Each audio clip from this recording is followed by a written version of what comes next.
نمشي بقى ازاي؟ نمسح تاريخه، مش نقطع الصفحه، نرمي الكتاب، يلا خلاص ونشتري كتاب جديد. اتوجع، مش عايزه اتألم، مش عايزه اقعد، عايزه خلاص خلصت العلاقه خلصت. قولي لي بقى ازاي اعرف اعمل ده؟ اولا امشي بمبدأ، او انا امشي بمبدأ انا مشيت علشان فهمت، ما مشيتش علشان زعلت. لان انا لو ماشيه وانا زعلانه هستنى الاستاذ يرجع تاني.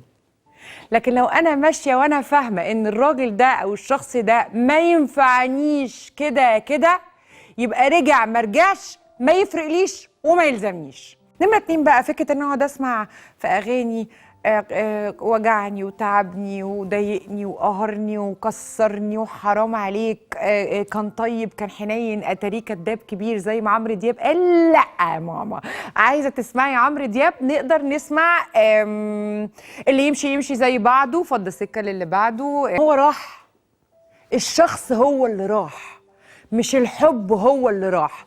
هو مشي خد الشر وراح، لكن الحب موجود. عشان بقى ما تتعقدليش وتقولي لي اصل انا عمري ما هعرف احب تاني، انا مش هعرف اعيش من بعده. لا يا ماما، احب تاني، هنتدلع وندلع ونتجوز وننبسط والحياه حلوه والرجاله اللذيذه الجميله كتير.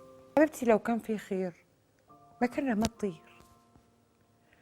خلاص هو بعيوبه بمميزاته ما ينفعنيش. انا عايشه على الصور واللي فات وحابه الذكريات دي، فكره لازم تمسحيها خالص، هي والشات بتاعه. اي حاجه هتفكرك بيه لازم تتمسح. طبعا انا عارفه كواحده ست وحاسه بيكي ان الطلعه دي نفسها تبقى طلعه صعبه شويه، لكن يا حبيبتي وجع ساعه، ولو كل ساعه، ولو عايزين نموف اون خلاص بقى انا مش هعرف اعيش من غيره، قلبي سكاكين بتوجعني. حبيبتي انتي كنتي عايشه قبليه عادي وهتعيشي بعديه عادي، كنتي عايشه من غيره عادي وهتعيشي من غيره عادي.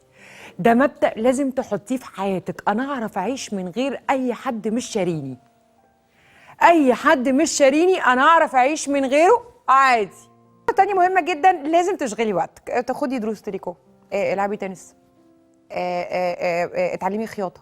تشغل وقتك، كل ما تكوني انت فاضية كل ما هتفكري فيه زيادة، كل ما هتشغلي وقتك اتمسح باستيكة من تاريخ حياة. التفاؤل، وتدعي ربنا سبحانه وتعالى ان هو يعوضك ويديكي العوض.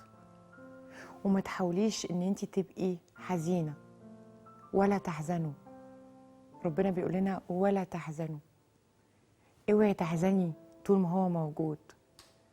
خليكي ممتلئة الروح والقلب بان ربنا سبحانه وتعالى هيديكي العوض وهيديكي راجل زي الفل، وزي ما قلتلك التاني خد الشر وراح.